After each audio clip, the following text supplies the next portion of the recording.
Naval Ravikant has said inspiration is perishable, so act on it immediately. And what he means is those fleeting moments of excitement where you have an idea, a concept, those must be cashed in. They must come to life, otherwise they're gone before they had a chance to change anything. And see, what we don't really talk about much is that inspiration is only as valuable as one's willingness to act upon it. Just like a seed without the right nutrients can't grow, or a wheel is only useful once it touches the ground. It's the world able to act upon these objects that makes them powerful instruments.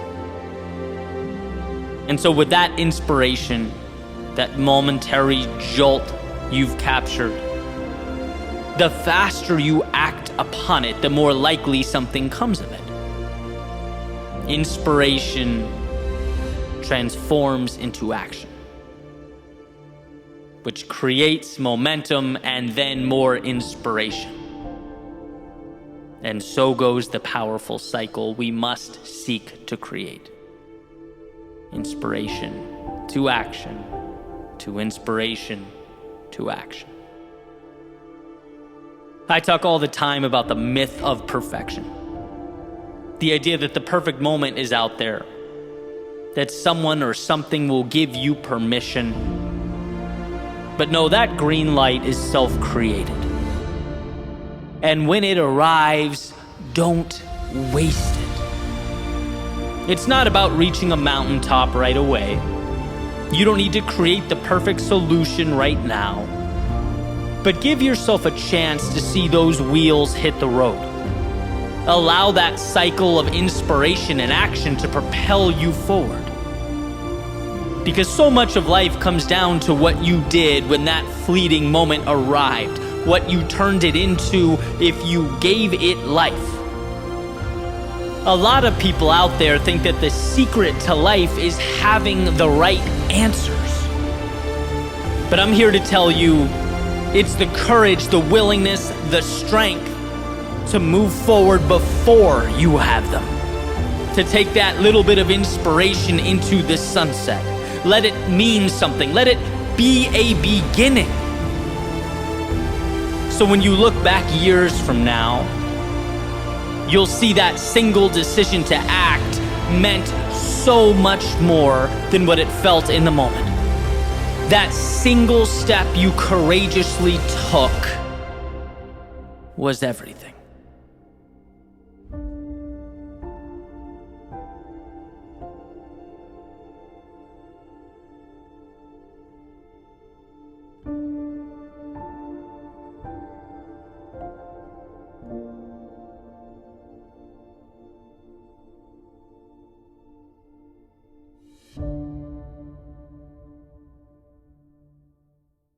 There's a point for everybody where, life tells you directly or indirectly that it's time to level up, right? And I think that's a good thing.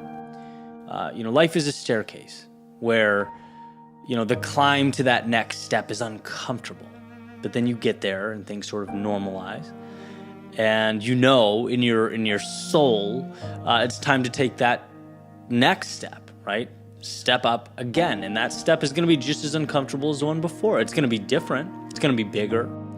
You'll have evolved, but change is always uncomfortable, and that's just the way it works. And I want to share with you something that a friend of mine, Evan, told me, and it helped me see that process differently.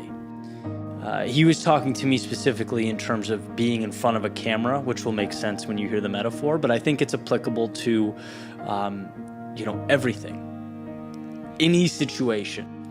I was talking about that need, that feeling, that want to take the next step. And very basic question, what do you want to do?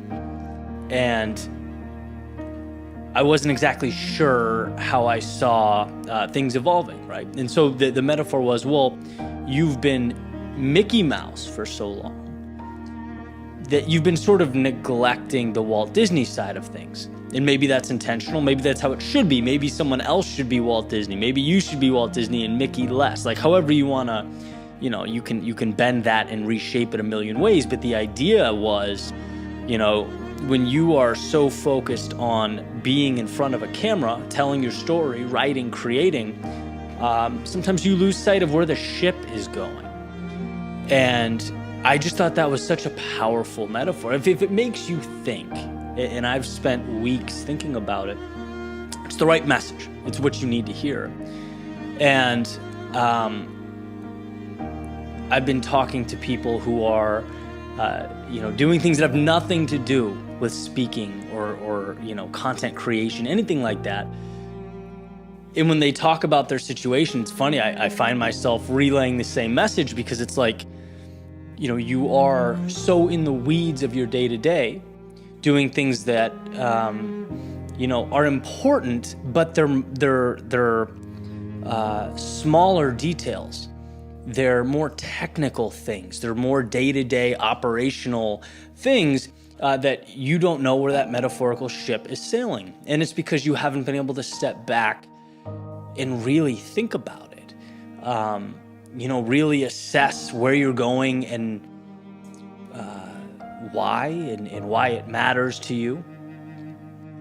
And so one of the answers that I've found, it's a two-part answer. It's finding a way, and this is not rocket science, but it's sort of step one, to take the smaller things and get them off of your plate. But the other thing is to make intentional time to just think, to really reflect on life and where you're going and understand, like really try to deeply understand where you are now, where you want to be, and how you can bridge that. That's a powerful thing to be able to comprehend, and it's very easy. When I talk about this, the thing that drives me crazy is it feels so obvious and feels so intuitive. I could have spent another 2 years neglecting that, right? You just get so caught up doing what you do in the day-to-day, right? Falling behind, catching up, managing the pieces, moving the widgets around, trying to stay afloat, that you don't have time to ask the big picture question. And so that's what this is all about. It's, are you so busy being Mickey Mouse in your life that the Walt Disney side of things is being neglected, needs some love, needs some vision and some understanding? And if that's the case, beautiful, because now you're thinking about it, now the wheels are in motion, and you can point that ship where you need it to go.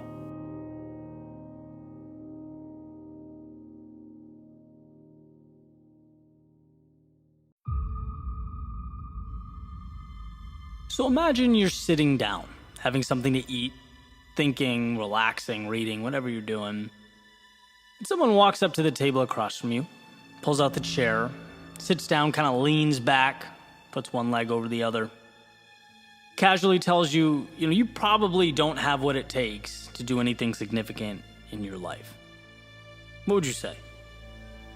It'd be outrageous, right? That's a ridiculous scenario. Well, let's say that the next day you get up, you go to walk, run, work out, and he shows up again. Starts running next to you, casually reminding you that the odds of you changing, doing anything for the better, are slim to none, that this is kind of a waste of time for you. You brush it off, you go to work, and guess who, right? He passes by your desk, leaves a little note saying, that your bosses, your higher-ups, they're cut from a different cloth. They just see things in a way you can't.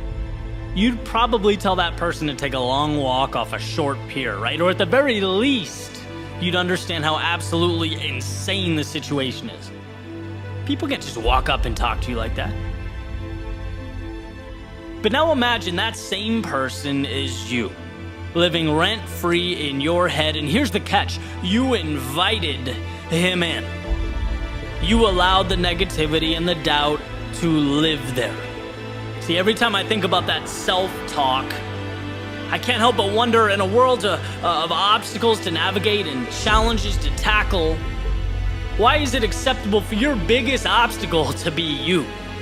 Why should you allow or be okay with that?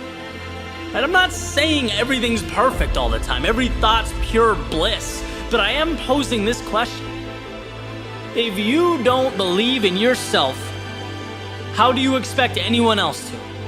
If you're not your biggest ally, if you don't respect the person staring back at you in the mirror, how do you expect the world to?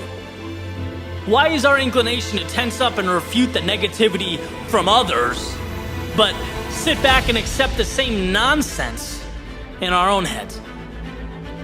If those words don't support what you're trying to build, I don't care who they're from, where they come from, why they're there, they don't deserve your time. And it's a simple awareness that they are not truth, but merely your fears and your insecurities trying to stop you from becoming who you might be. My biggest leaps in life, they didn't come from physical milestones or benchmarks. They came from mental shifts, convincing myself, believing myself, trusting in myself.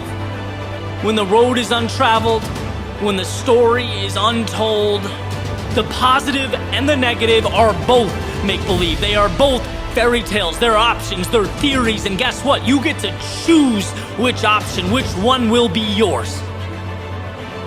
My favorite quote is, "You are always stronger than you think you are." Not so much because it reiterates how high the bar is, but because it reminds me how low we often set it for ourselves when we're not paying attention, how loud that negative voice can be.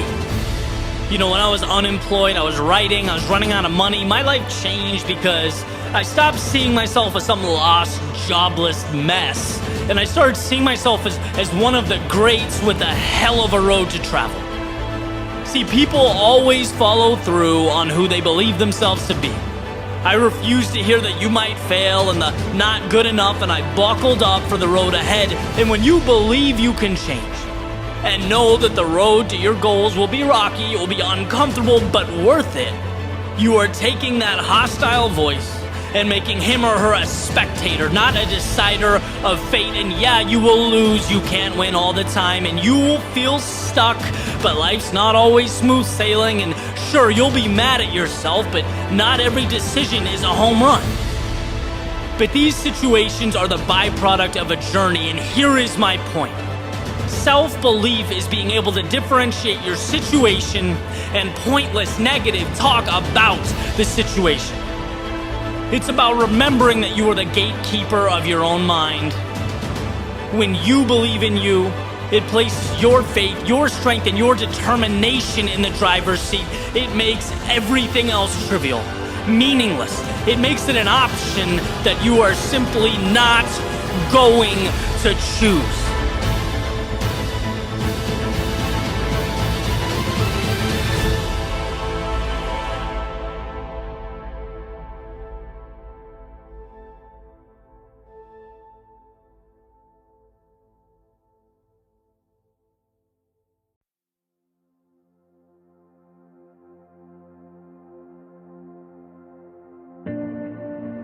The other day, I went to check out an open mic, and basically people sign up to share their short stories, their poetry, stuff like that. And I'm sitting there, soaking it all in, enjoying each one as they went up on stage. And eventually this girl makes her way up. And the first thing she does is she tells the room, "Hey, I've never done this before, but I've always wanted to, so here I am." She takes out her phone, begins reading some of her poems. And pretty quickly, two things stuck out to me. One is she was brilliant, like just so incredibly talented that I'm thinking, man, if she keeps doing this, she's gonna find herself in some crazy places. She's really gonna make an impact.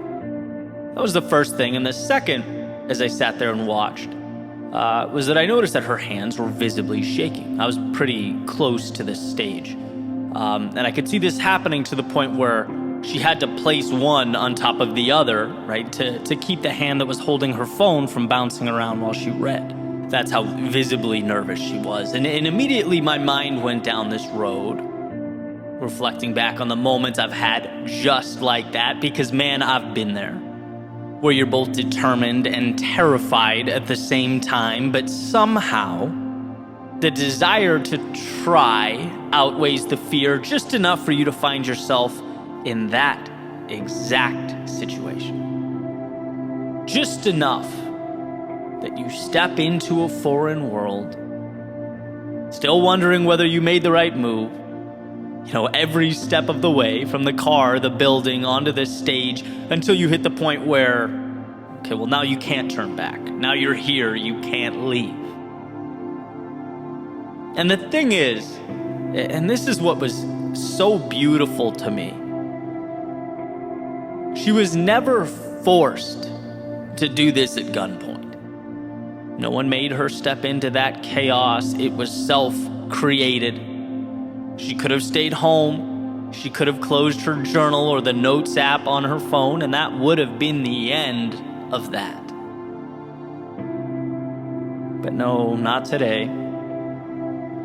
Today, one yes would lead to another, and another, and despite the nerves, the sweaty palms, and shaky hands, she would open a new chapter in the story of her life. Prove to herself that she's bolder than she thought she was just a few hours ago. That there's upside when you confront those unknowns in life. And as I sat and watched, I was so incredibly moved, so proud, so impressed. Partly because I know that to many of the people in that room, it might not have looked like much. It's like, okay, great, round of applause for the new artist or poet. Welcome. But I knew the gravity of the moment. I understood how big it truly was. And regardless of what words came out of her mouth or how well they were assembled, that night was not about the performance.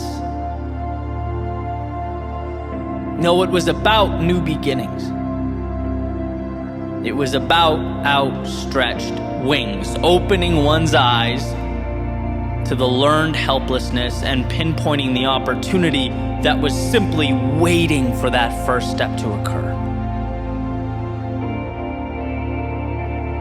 And see, that's what I want to emphasize. That's what I believe every single one of us needs to understand, to fully get. The biggest moves we make in life, well, it's easy to convince ourselves that they aren't necessary or worth it. The things that transform us hide themselves. A lot of the time, they don't feel urgent. They aren't life or death decisions. They can be the stages we never step on, the people we never talk to, the chances we never take. Because, well, what happens if we simply stay right where we are? Say thank you, but no thank you to those fleeting opportunities. Nothing happens, more of the same, and realistically, nothing is far less scary than all that other stuff. We don't fear nothingness. We don't intrinsically fear more of the same. No, we fear stepping onto the stage. We fear vulnerability. We fear messing up, looking stupid, being judged. And yeah, when you do nothing, you get to skip all that, avoid all that discomfort and that potential pain. But you also miss the feeling of victory, of closing your eyes at night knowing how badly you wanted to just let that ship sail, how terrified you were about what could go wrong, but you did it anyway. You get to feel you have earned the rush of stepping into a chaotic world. And even if temporarily you tamed it, that's what life is about. Always remember that we have a natural proclivity to avoid pain, not to pursue the things that make us feel alive. Deep down in our DNA, there exist instructions to run away from the things that could hurt us, embarrass us. Our minds will race, our bodies will kick and scream, our hands will shake. That's just the way it goes. Until we prove to ourselves that it's all conquerable, that reality can be relearned. It's a layer of resistance that has to be faced and then dismantled. Why was I so moved that night? Because I got to watch in real time someone dismantling that fear on their way to something incredible. It's courage. Stepping into the arena, not for the people next to you or anyone else, but for you. Because you know there's more. You know that where you are pales in comparison to where you can be. I'm definitely one to look back from time to time and reflect, and I'll tell you what, I'm incredibly thankful for the hard times that shaped me, the challenges that were forced upon me and made me who I am. But beyond that, and perhaps even more so, the times I stepped out on my own accord, terrified and manufactured change. The times that the fear of staying the same eclipsed the fear of failure. The times I could have stayed home, woken up the next morning and lost nothing, but instead saw what there was to be gained and threw myself into that metaphorical fire so that confidence could be forged and new chapters could be written. Let's all remember how out of focus the present moment looks. Remember how inclined we are to look at life through a lens of scarcity. We are trying to avoid, but if you can, even briefly find the strength to step back and ask, what is there to be gained? You see that not going is the real danger.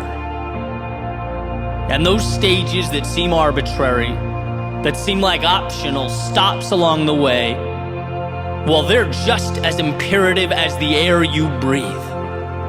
They are not some things, they are everything.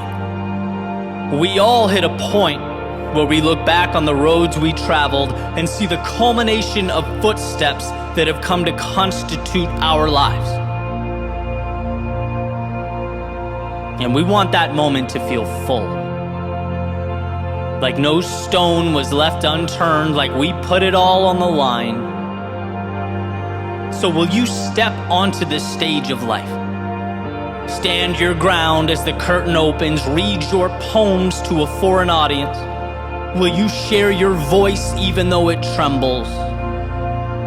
Because if you do, you're giving yourself permission to truly live, to feel. Look, we're not here for a long time. This is a very short ride, so why not give as much of yourself to the world for as long as you possibly can? Why not step out knowing that the difference between nothing and everything is what you do with shaky hands?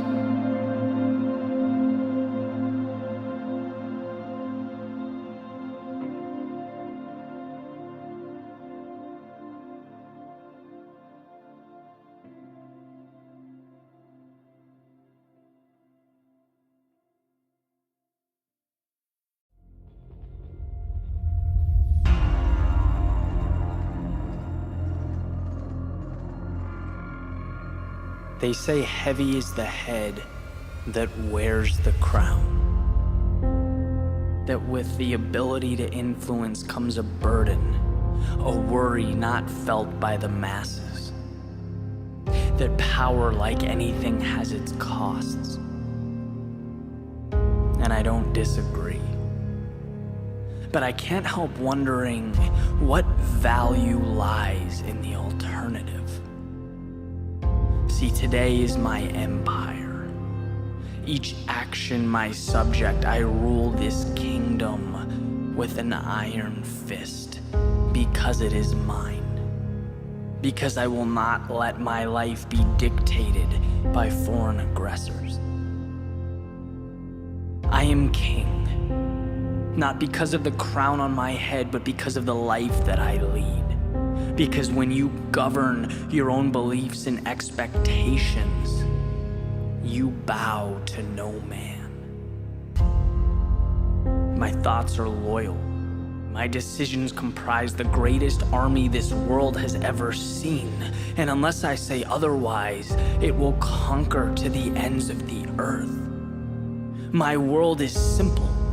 Rule or be ruled, do or wish, act or hope. It's always easier to be the subject, to be directed, to take orders, to complain about the decisions made up the chain of command. But easy will never change your life, will it? Heavy is the head that wears the crown, because to have control is to take on risk. It's dangerous, it's vulnerable.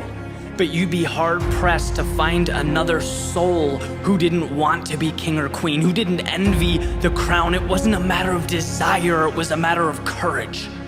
And when it came down to it, when things gravitated outside of their comfort zone, they simply cowered. Everyone has a crown at their feet. Everyone. The question is, will you pick it up? No decision is more consequential than the decision to take control. To rule over your life. The universe does not control you, it empowers you. Too many people complain about being locked inside a room of limitation when they have a key in one hand and a map in the other. No one can make you take the first step. No one can push you out the door. Potential is never guaranteed to materialize. Royalty must decide to rule, to differentiate themselves from everything else, from the excuses, the difficulty, and the odds. Reign over your life. Conquer the unconquerable. Be brave enough to wear that crown. The possibilities always outweigh the risk.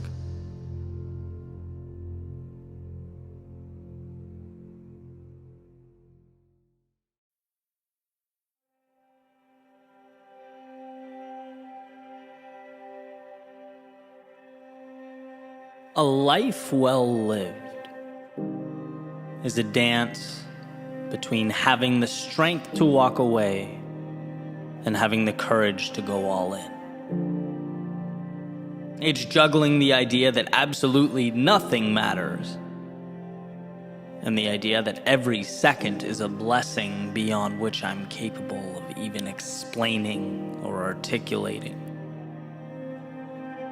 Nothing matters, so live without limits or constraints, like you're on a once-in-a-lifetime journey. But everything matters, so know that every second along the way is perfect, a building block, a microcosm of the universe resting in the palm of your hand. And I think about this push-pull from time to time.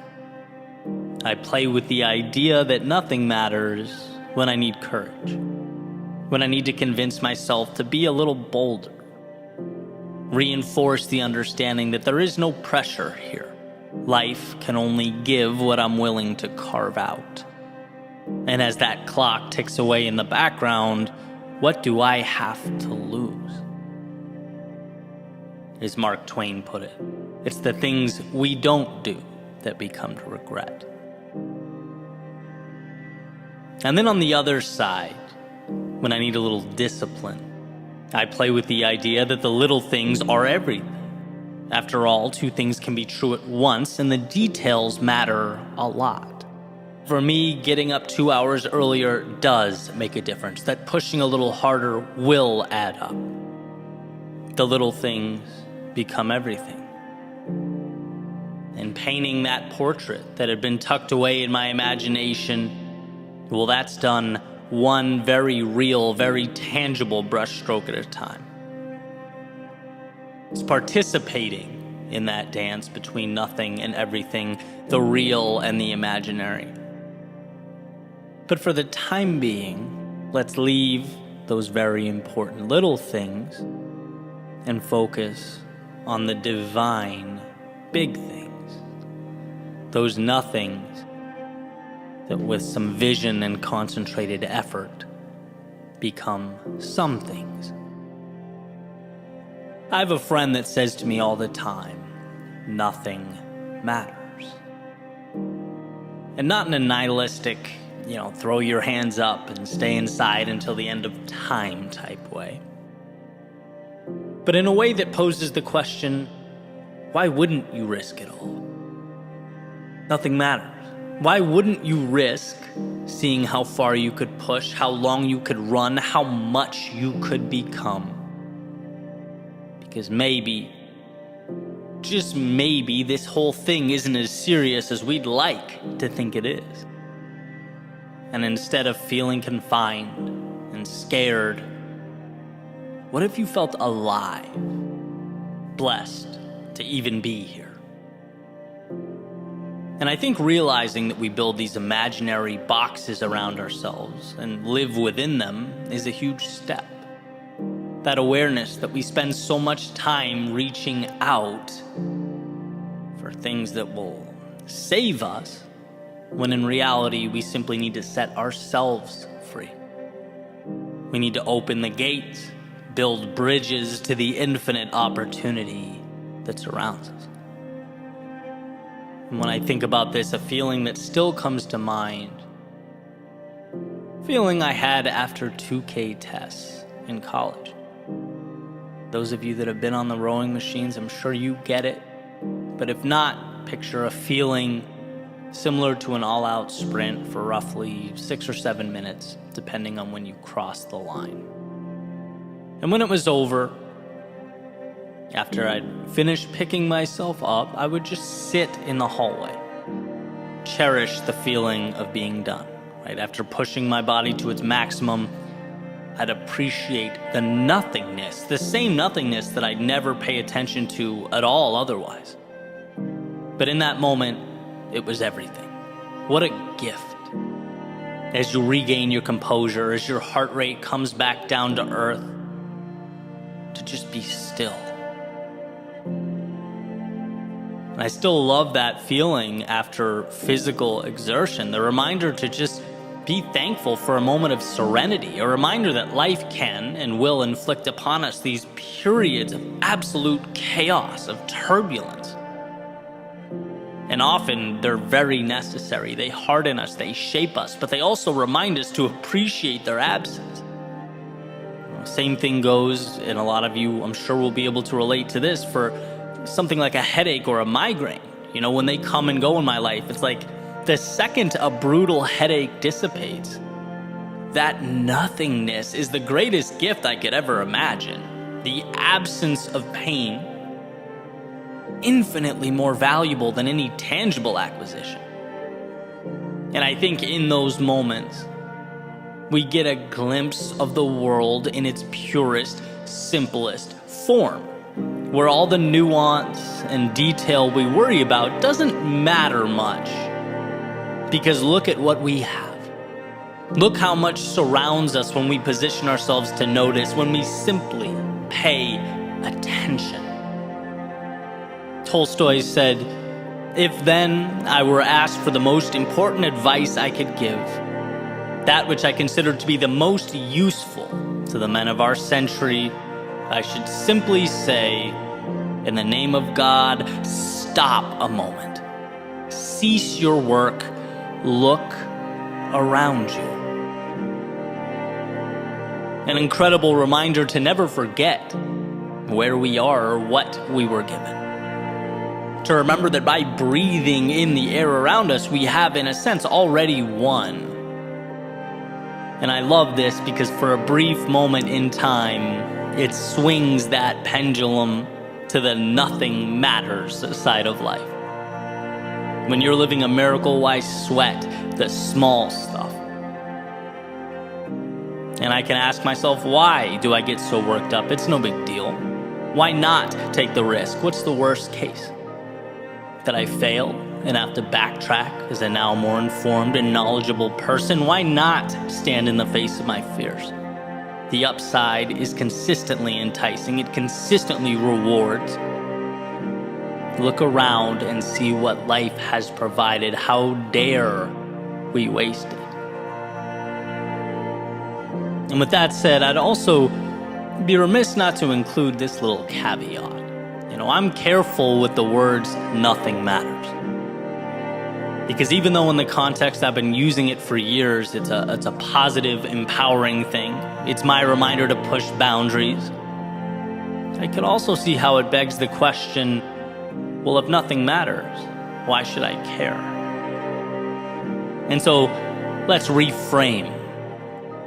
Because it's not that nothing matters, it's that nothing outside the scope of your worldview matters. It's the acquisition of freedom, addition by the subtraction of all those externalities we let hold us back.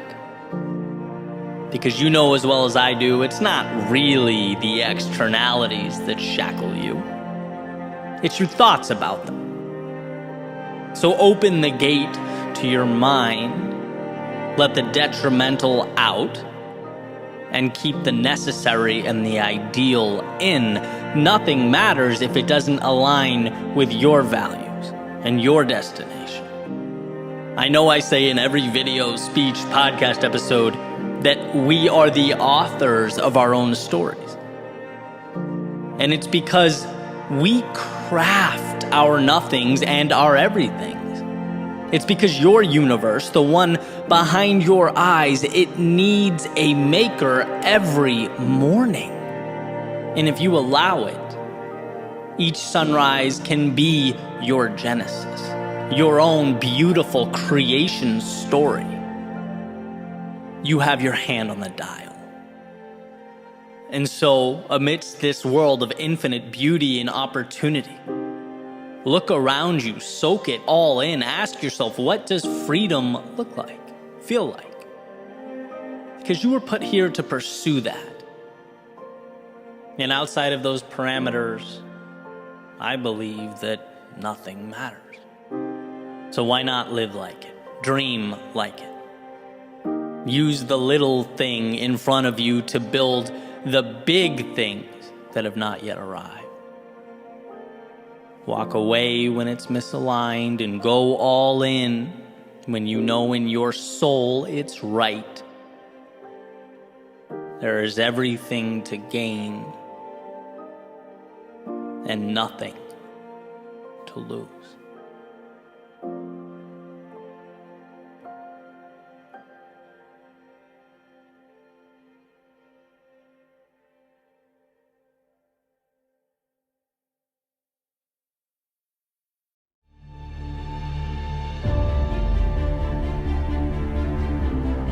Some build, others tear down.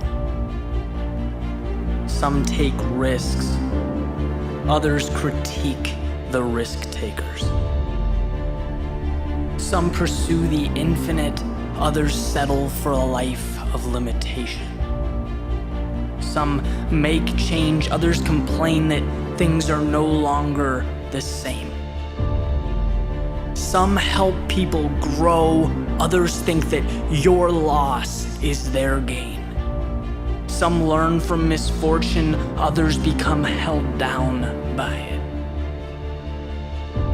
Some turn fear into opportunity, others avoid the unknown. Some never stop learning, others think they have all the answers. Some do, others talk. Some give, others take. Some live, others wish.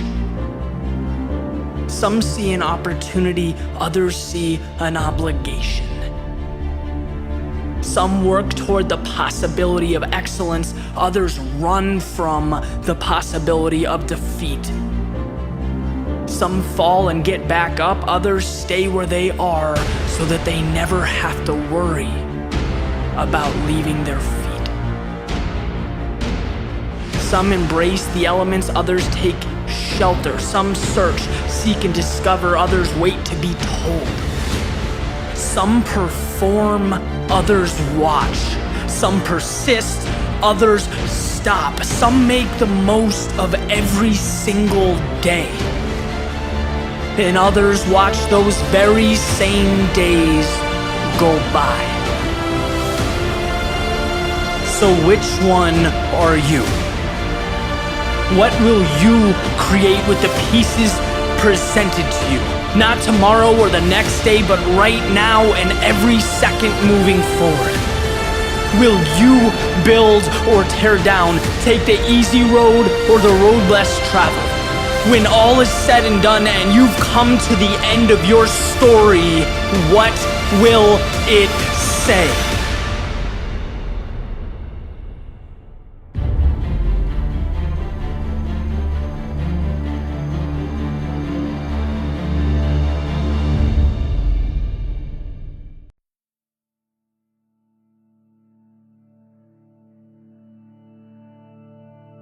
I woke up, put my coffee on the desk, opened my laptop, stared at a blank screen, and a little button popped up in the top right corner. Check for updates. Nope. Ask me again later. Why? Why not now? I don't know. I don't necessarily care about the improvements. I guess it's just inconvenient. It can wait. And that's kind of it. Let's face it, the laptop doesn't matter. The update in this scenario is not important. But bear with me, because I think what it stands for, and when you apply it to the big picture, does matter. Our proclivity to take less because less is convenient. Our predisposition to sell ourselves short because it's safer to leave so much of ourselves on the shelf. Because, well, things don't break when they're on the shelf. But you can't be both flawless and live your life.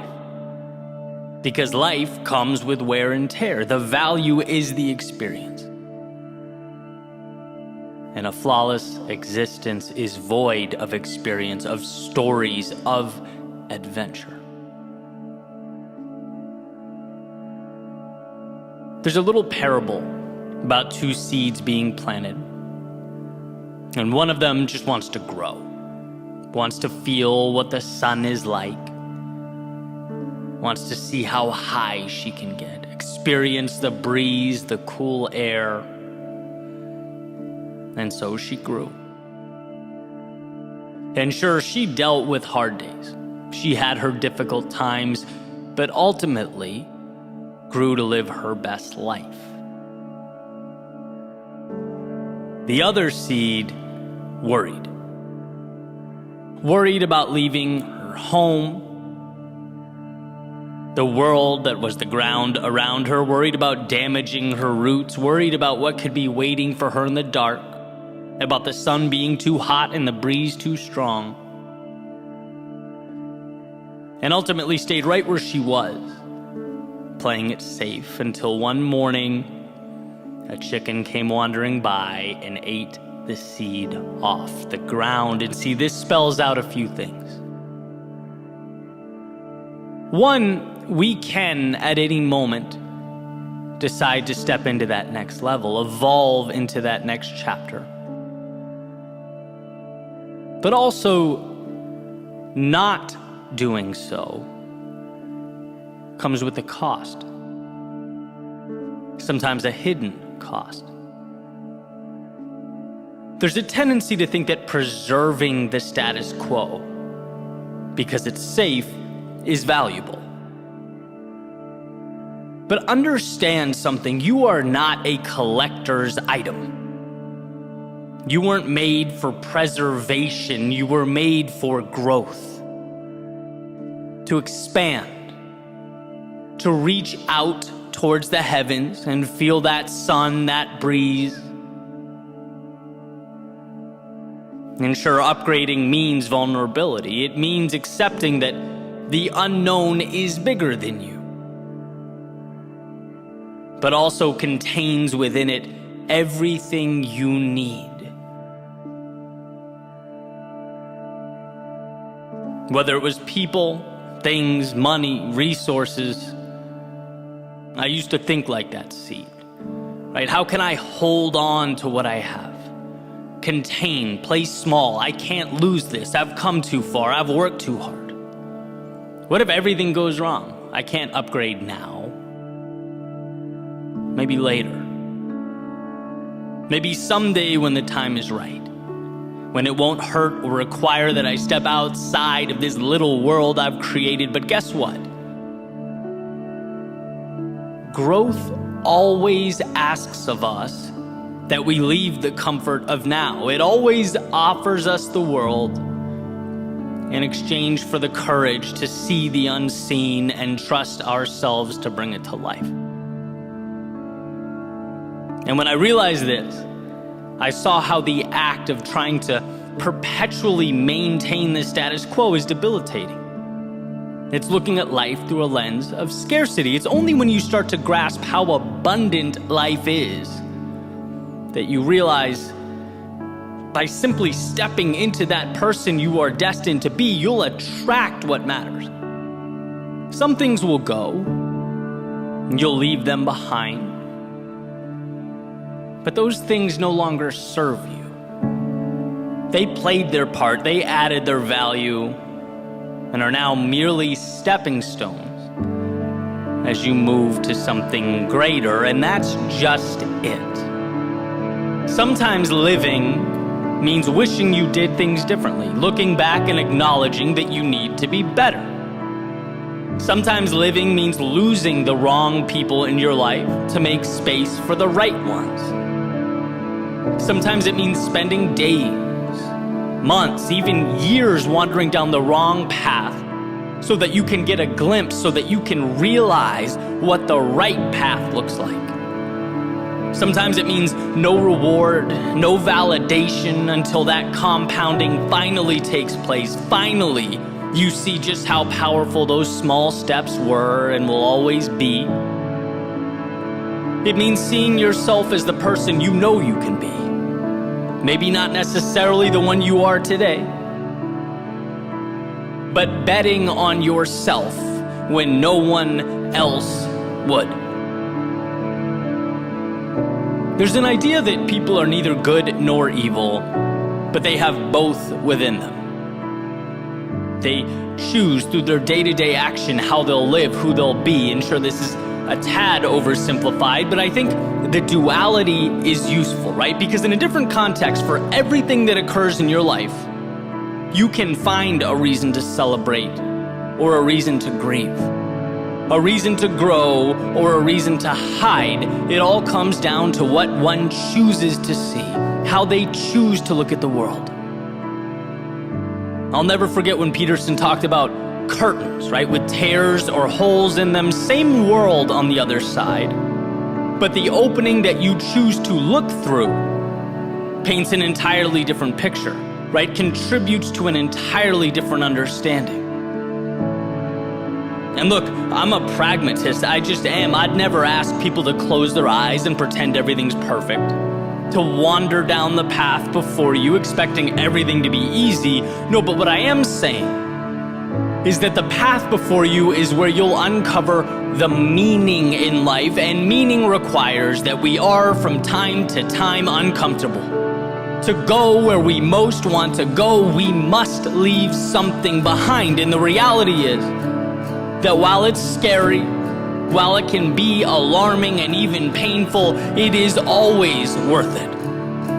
That what's on the other side is what makes life worth living. I want you to know that you don't need to be walking into the same rooms, talking to the same people, doing the same things. No, not if you've outgrown that reality. Not if you're ready for the next chapter. So let's make a pact to view life not as an obligation, but as an opportunity. Something challenging but beautiful, mysterious but plentiful. Let's view the challenges along the way not as something going wrong or some kind of alarm, but rather an indication that you are doing something right, that you're stepping into the controlled chaos of your day-to-day, finding the courage to meet new people, try new things, take risks, evolve. This is what life is about. And if you can find it within yourself to see it that way, to be grateful for the discomfort that makes its way in and out of our lives, you'll know that you are evolving, reaching towards that sky. Because the danger, as far as I'm concerned, is never what happens along the way.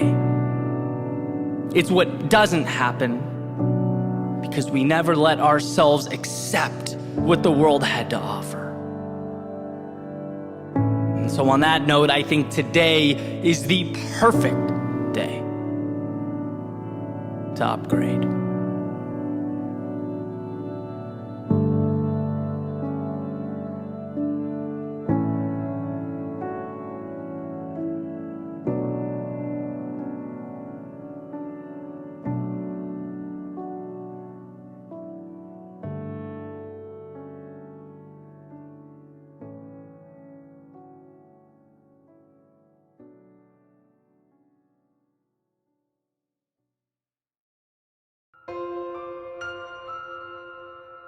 So I'm going to share a life lesson with you, something that over the years has been a true game changer. Ready? It's simple. It's very simple. Like most things, it's easy to understand, it's easy to comprehend, it's the implementation that's the challenge, right? But it's the idea that progress is not always a visible step forward. Growth is not always a measurable inch or mile, to feel good about, to celebrate. It's not always a tangible victory or pat on the back to smile about. Sometimes it's sidestepping. Sometimes it's stepping backwards, reminding ourselves to look up and gain perspective. Because we are always inclined to look at the immediate. That's what feels good. And this lesson says, no, there's a big picture to keep in mind. It reels us in. The big picture is what gives us purpose. It drives our happiness. That thing we want on the top of the hill, the North Star, the X on the map, that's what's sustainable.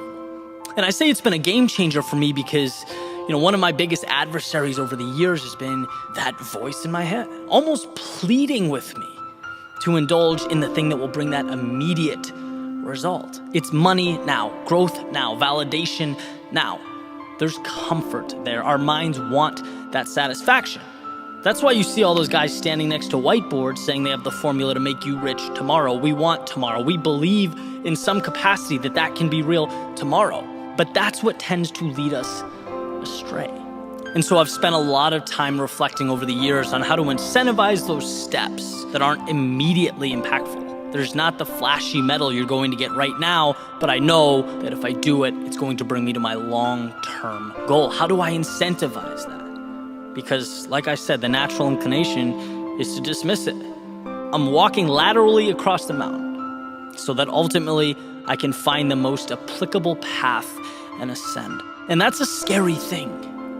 Building long-term gives you very little to immediately slap on a resume, to brag or rant about at holiday parties. There's nothing flashy to impress with, but it's believing in a long-term game, doing what most people can't, trading that certainty that you could have had for an extraordinary later. It's never a loss to do what has to be done so that you can position yourself for the future. Sometimes you have to wade through the muck, work quietly in the dark so that you can build something that you feel will have an impact. It's not a loss to step backwards to tweak the things you're not happy with. It's not a loss to explore or question or reinvent. It's true, those actions in and of themselves aren't going to put money immediately in your pockets. But if you find the discipline to see the big picture, you realize that long term, those things bring happiness, contentment, excitement, which guess what? Leads to accomplishment and progress and the financial stability that you're looking for. Chasing flashy things Chasing the immediate moment, yeah, it gets you a quick rush, a nice blast of dopamine, but it's empty. Ultimately, it's unfulfilling because nothing worth having is quick. That's life. But it's often the illusion that guides us, right? You'll never see how many auditions the 33-year-old actor went through before he was cast in a major film. You don't see that. You don't see the countless hours and shows and midnight gigs in front of 3 people that the rock star endured. You just don't. It's not celebrated. We celebrate what we see, and what I've learned is that the most important things, they're just not visible to the naked eye. And it's funny, it's like people, they're ashamed or embarrassed by the fact that they're climbing to the top of their own hill, to something truly significant to them, because the person next to them is bragging about blindly leaping 3 steps, right? And that's great. Progress is great, but unless it's taking you to where you want to be most, is it a win? I have many friends that have left 6-figure or higher jobs to podcast or create or start their own businesses, and people's first reaction is always like, wow, look what you had. Look what you're walking away from. We see scarcity. We are naturally inclined to see life through a lens of scarcity. You need to remember that. That's what we do. We establish and protect our well-being. That's why I've worked so hard to transform my thinking over the years. To look out and think, who cares what I had? Look what's out there. There are no limitations to what can be yours. If you're not on top of the world, make it happen. And I understand people are complex. Situations, they're not easy. They're intricate. Everyone's different. Everything is different. But there's a principle that's consistent. And it's that you can always improve your situation. That will never be false. To some degree, you can improve your situation. There's always opportunity. It's just what you see. A friend of mine sent me a text yesterday saying the past and the future, they're just imagination. All you have is now. Everything other than split second is the story you're deciding to tell yourself. That's it. Think about that. We're operating off what we decide is real or imaginary, possible or impossible. We're living in a world that is our own. There's no them or they or crowd, just individual people, all telling themselves some variation of a story. And so taking this back to the point, caving into that pressure, accommodating to the now so that we feel important, so that our self-worth sees that temporary spike, it neglects the opportunity. It makes us feel like we're stepping forward, that we're progressing, but in reality, are we? That voice, that pressure to conform to what will impress Richard next door, it will always be to our detriment. And it takes truly what I believe is the most pure, important aspect of life and sticks it in the closet so that we can feel like we're on par with everyone else. And I'll never forget starting out. And I bring this up a lot because it was one of those moments where I recognized that a huge shift was happening in my life. Went out with some friends from college, right? And one's working for a senator, one's at Goldman, one's a lawyer. And I'm thinking, well, geez, I just quit my job. But I have this really cool idea for a YouTube channel. And I just, I don't think any girls are going to be swooning over that. And I struggled, right? At the time, it was difficult for me. And I look back and I'm just thankful every day that at the time I was able to locate somewhere in my soul the courage to stick that out, to believe that if I executed on this dream, I could have an impact. Because like I mentioned above, it was painful in the moment. But when you think big picture, bigger things happen, right? I'm doing things now that I never, ever would have been able to do if I didn't have that desire to do the unconventional thing. If I stopped at sort of the discomfort, or if I stopped when I felt like I was losing this imaginary race to those people around me, I wouldn't have the creative flexibility that I have now. I wouldn't be able to do what I do now. I wouldn't have the people in my life that I have now. You have to earn that every single day. And it makes me wonder how many people stopped when they could have taken their own path, brought their own unique vision into existence. If they didn't retreat when they felt like they were a lone wolf, when it felt like they were losing a race that didn't exist, when they felt like their neighbors were getting ahead, or their classmates or their friends were doing the conventional things, so they had to. They were too scared to step backwards. And I'm telling you right now, that step backwards, that ability to temporarily find yourself, to create yourself, that will mean everything. That will open doors for you that would never have existed. You never would have come across them because you would have been too scared to look for them. You have to make opportunities. Simple metaphor, gumball machine. Gumball does not come out if you don't put the quarter in and turn it. it's a price that has to be paid. Except in reality, the price is a lot higher than a quarter because we're conditioned to want to fit in. We're terrified to look like we don't know what we're doing. Every significant thing around you stemmed from someone pushing into that unknown. It came from someone risking everything. It's not easy when your family doesn't know what you're doing, your friends don't know what you're doing, or you don't know what you're doing. But if you want to have an impact, that is the road you have to take. That's the cost you need, the price that you need to pay. It'll be a hard year or 2 years or 3 years, but you won't regret it. So hopefully this can be a reminder to you. When I talk about lateral steps, that's the sentiment I'm trying to recreate. I think that's the great thing because it means the people who create, who build something meaningful, they've earned it. And that's what I tell myself every day. Earn that dream, earn that change, right? Take that road less traveled. What you're doing right now is not insignificant simply because it's not immediately bearing fruit. I think if you listen to this back from the top, you'll notice the constant theme: immediate, now, present. These things are delusion, right? As far as results are concerned, the word immediately is a con artist. Action should be immediate, but results, no, they are gradual. They require persistence. Stick with it.